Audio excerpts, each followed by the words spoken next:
কথায় আছে লোভেই নাকি সর্বনাশ, আর ঠিক এমনই এক ঘটনা এবার সামনে এলো বিলোনিয়া থেকে। সম্পত্তির লোভ এবং সম্পত্তির লোভের কারণে আমাদের সমাজে বহু মা বাবাকে অনেক কষ্ট পেতে হয়।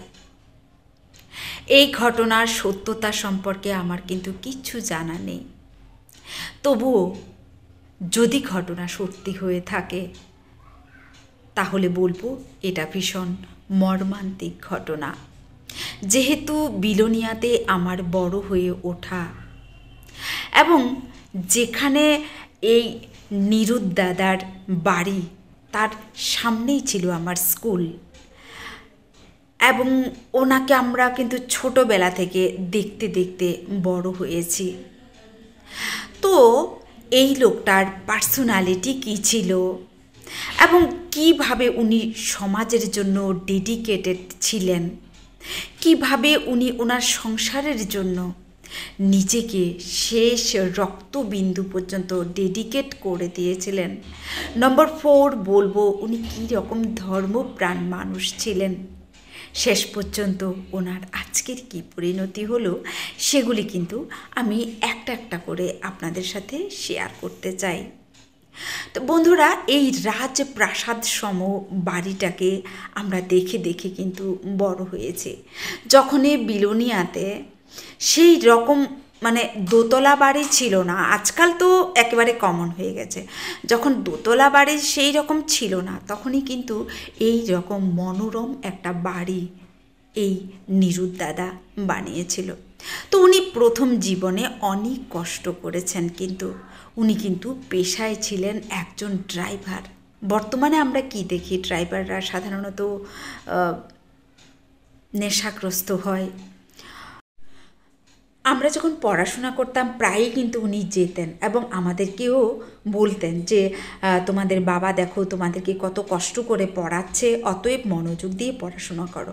বিশেষ করে আমার ভাইদেরকে তো খুবই উনি জ্ঞান দিতেন, সব সময় বোঝাতেন। এবং আমার বাবার সাথে দেখতাম মানে পুরনো দিনের গল্প কথা এগুলি খুবই চলতো। তো তারপরে ওনার জীবনে কিন্তু নেমে আসে একটা অন্ধকার। ঠিক তার আগেই ঘটে আমাদের ফ্যামিলির সাথে আরেকটা অন্ধকারময় ঘটনা। আমার বাবা হঠাৎ অসুস্থ হয়ে পড়েন, উনি লিভার সিরোসিসে আক্রান্ত হন। তো যখন আমার বাবার এই রকম পরিস্থিতি, আমাদের ঘরে যেহেতু বড় ভাই ছিল না, আমার বাবা যাবেন ত্রিপুরার বাইরে ট্রিটমেন্টের জন্য, কাউকেই কিন্তু পাওয়া যাচ্ছিল না বাবার সাথে থাকার জন্য। সেই সময়ে অনেক খোঁজাখুঁজির পরে নিঃস্বার্থভাবে কিন্তু আমার এই নিরুদ দাদা বাইরে যেতে আমার বাবার সাথে বিনে পয়সায় রাজি হয়ে গেলেন এবং আমার বাবাকে অ্যাপেলোতে ট্রিটমেন্টের জন্য নিয়ে যাওয়া হয়। এবং খুব মর্মান্তিকভাবে আমার বাবার কিন্তু মৃত্যু হয়। কোথায়? কলকাতায় আসার পথে, চেন্নাই থেকে কলকাতায় আসার পথে মানে ত্রিপুরা আসার আগেই বাবাকে এনআরএস হাসপাতালে ভর্তি করাতে হয়। এই যে একটা পুরোটা ট্রিটমেন্ট প্রসেস, আগরতলা থেকে চেন্নাই নিয়ে যাওয়া এই রকমের একটা অসুস্থ লোককে, মানে আমার বাবার পেটে পুরো জল জমে গেছিল, শরীর একেবারে মানে শুকিয়ে গেছে, কাঠ হয়ে গেছিলো, শুধুমাত্র পেটেই প্রচুর জল ছিল। মানে বাবার কোনো রকমের হাঁটা চলার মতো ক্ষমতা কিন্তু ছিল না। তো যেখানে আমার বাবার এক পাও চলার কোনো রকমের ক্ষমতা ছিল না, সেই রকম লোকটাকে কিন্তু একেবারে নিজের মায়ের পেটের ভাইয়ের মতো উনি বাইরে নিয়ে গেলেন, মানে চেন্নাইতে নিয়ে গেলেন, ট্রিটমেন্ট পুরো করালেন। সেখান থেকে আসার পথে এনআরএসে আসার পরে মানে কলকাতা আসার পরে এনআরএসে বাবাকে ভর্তি করাতে হয় এবং বাবার সেখানে মৃত্যুও হয়। এই যে একটা পুরোটা প্রসেস, কে ছিল আমার বাবার পাশে? এই নিরুদ্দাই কিন্তু ছিল। তো এখান থেকে বুঝতে পারেন যে এই লোকটা কীরকম নিঃস্বার্থ ছিল এবং পরের জন্য তার হৃদয় কত কাঁদত। যখন তিনি দেখলেন আমার ছোট ভাই নিয়ে যাবে, আমার ভাই তখন মানে মাধ্যমিক পরীক্ষা জাস্টে দিয়েছে, মানে 16 বছরের একটা ছেলে, তো একা সে নিয়ে যেতে পারবে না, আর আমাদের ফ্যামিলি থেকে কেউ যাওয়ার ছিল না। তখন নিরুদ্দাই কিন্তু ছায়া সঙ্গী রামের ভাই লক্ষণের মতো হয়ে এবং হনুমানের মতো অনুচর হয়ে আমার বাবার সাথে কিন্তু গিয়েছিলেন। তো নিরুদ্ধার এই যে একটা মানে আত্মত্যাগ, সেটাকে আমরা কি করে ভুলি? আমাদের ফ্যামিলি তো আমরা কোনো দিন ভুলবো না। শুধুমাত্র তাই নয়, এনআরএসে বাবার মৃত্যু হওয়ার পরে, কলকাতার এনআরএসে মৃত্যু হওয়ার পরে আমাদের এই ডেড বডি কিন্তু ত্রিপুরাতে আসে, আগরতলায় আসে, আগরতলা হয়ে আমাদের বাড়ি অবধি যায়, শ্রীনগর অবধি যায়। এই যে একটা পুরোটা প্রসেস, পুরোটাই কিন্তু নিরুদ্ধা করেছে।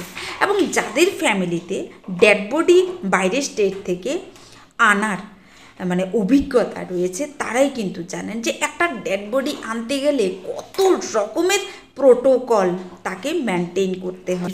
দাদা কিন্তু ওনার এই প্রফেশনটাকে মানে ভর করে উনি 2-3টে গাড়ির মালিক ছিলেন। যখন একটা গ্রামে একটা গাড়ি কি 2টো গাড়ি থাকতো, খুব বড় লোকদের কাছে গাড়ি থাকতো। এই সময়টাতে কিন্তু নিরুদ্দাদার কাছে গাড়ি ছিল, একটা নয়, 2টো নয়, মানে অনেকগুলি গাড়ি ছিল ওনার কাছে। ট্রাক ছিল, বড় বাস ছিল, জিপ গাড়ি ছিল। কিন্তু প্রথম উনি স্টার্ট করেছিলেন কিন্তু অন্যের গাড়ি চালনা দিয়ে। এই হচ্ছে ওনার ব্যাকগ্রাউন্ড। তো বুঝতে পারছেন যে এই লোকটা কতটা হার্ডওয়ার্কিং ছিল এবং কতটা সৎ ছিল। ওনার স্ত্রীরও কিন্তু মৃত্যু হয়। দেখি যে বৌদিমণিকে এই নিরুদ্দাদা কী রকমভাবে দিন রাত সেবা করে যাচ্ছেন। তো বৌদিমণির কপাল খুবই ভালো ছিল, উনি শাখা সিঁদুরে স্বামীর মানে কি বলবো পরিচর্যা পেয়ে উনি এ ধাম ছেড়ে মানে ভগবান ধামে উনি কিন্তু পৌঁছে গেছেন। তারপর থেকে নিরুদ্দাদার জীবন কিন্তু একেবারে একা একা হয়ে যায়। 2টো মেয়ের বিয়ে হয়ে গেছে, ছেলেটা আরও চাকরি বাকরি হয়ে গেছে, সেও বিয়ে করে নিয়েছে। তারপর থেকে শুনতাম প্রায়শই উনি স্মৃতি মন্দিরে কাটাতেন। স্মৃতি মন্দিরে 3 বেলা মানে প্রসাদ তৈরি করা, সেখানে প্রসাদ বিতরণ করা থেকে কৈবল্যধাম উনি চলে যেতেন। মানে এতটাই উনি কিন্তু মানে ঠাকুরের ভক্ত ছিলেন, মানে রাম ঠাকুরন্ত ওনার কিন্তু প্রাণ ছিল। সব সময় সিন্নি প্রদান করতেন এবং সিন্নি খেতেন। দূর দূরান্ত গ্রামে গঞ্জে কিন্তু উনি চলে যেতেন মানে চাঁদা তোলার কাজে।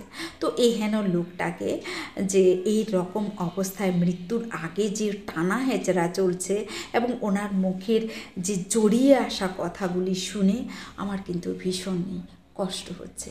তা আমার হৃদয়টা একেবারে ভারাক্রান্ত হয়ে গেছে। তো যাই হোক, উনি যেখানেই থাকেন আমি ভগবানের কাছে প্রার্থনা করব উনি যেন ভালো থাকেন, মানে সুস্থ যাতে হয়ে উঠতে পারেন। শুনলাম উনিও ওনার স্ত্রীর মতো ক্যান্সার আক্রান্ত হয়ে গেছে, পশম শিওরে ওঠার মতো। তো এই হেন কর্তব্যপরায়ণ একটা শক্তিশালী লোক, মানে এইরকম একটা দাপুটে লোক, ইয়া লম্বা, এই লোকটা প্রায় 7 ফুটের মতো কিন্তু লম্বা। সেই রকমের ওনার স্বাস্থ্য, সেই রকমের ওনার টিউন। তো আজকে যখন এই রকমের অবস্থায় দেখি না নিরুদ্দার আজকে ক্যান্সার হয়েছে এবং তাদের ফ্যামিলি ম্যাটার যা কিছু হচ্ছে সেগুলির ব্যাপারে আমি কিচ্ছু জানি না, অতএব আমি এখানে ইন্টারফেয়ারও করব না বা আমি আমার কোনো মতামতও জানাবো না। উনি কিন্তু এই রকমের কষ্ট জীবনে পেয়েছেন, অকালে কিন্তু তিনি স্ত্রীহারা হয়েছেন। যখন আমরা শুনি আমার বাবার মৃত্যুর প্রায় বছরখানেক পরে ওনার স্ত্রীরও কিন্তু মৃত্যু হয়, সেটা 2000 বা 1999 এই রকমের একটা ইয়ার কিন্তু চলছিল। তো তখন আমরা যখন জানতে পারি যে নিরুদ্দার মিসেস অসুস্থ, বৌদিমণিকে আমরা দেখতে যাই। মানে এই রকম একটা দাপুটে লোক, ইয়া লম্বা, এই লোকটা প্রায় 7 ফুটের মতো কিন্তু লম্বা। সেই রকমের ওনার স্বাস্থ্য, সেই রকমের ওনার টিউন। তো আজকে যখন এই রকমের অবস্থায় দেখি না নিরুদ্দার আজকে ক্যান্সার হয়েছে এবং তাদের ফ্যামিলি ম্যাটার যা কিছু হচ্ছে সেগুলির ব্যাপারে আমি কিচ্ছু জানি না, অতএব আমি এখানে ইন্টারফেয়ারও করব না বা আমি আমার কোনো মতামতও জানাবো না। উনি কিন্তু এই রকমের কষ্ট জীবনে পেয়েছেন, অকালে কিন্তু তিনি স্ত্রীহারা হয়ে। একটা দিন কিন্তু খুব তাড়াতাড়ি আমাদের কাছে ধেয়ে আসছে, সেটা কিন্তু বার্ধক্য। এবং সেই বার্ধক্যের জন্য আমাদেরকে কিন্তু যৌবন থাকতে থাকতেই রেডি হতে হবে, মানসিকভাবে, শারীরিকভাবেও। সবাই ভালো থাকবেন, সুস্থ থাকবেন, নিজেদের খেয়াল নিজেরা রাখবেন। বাই।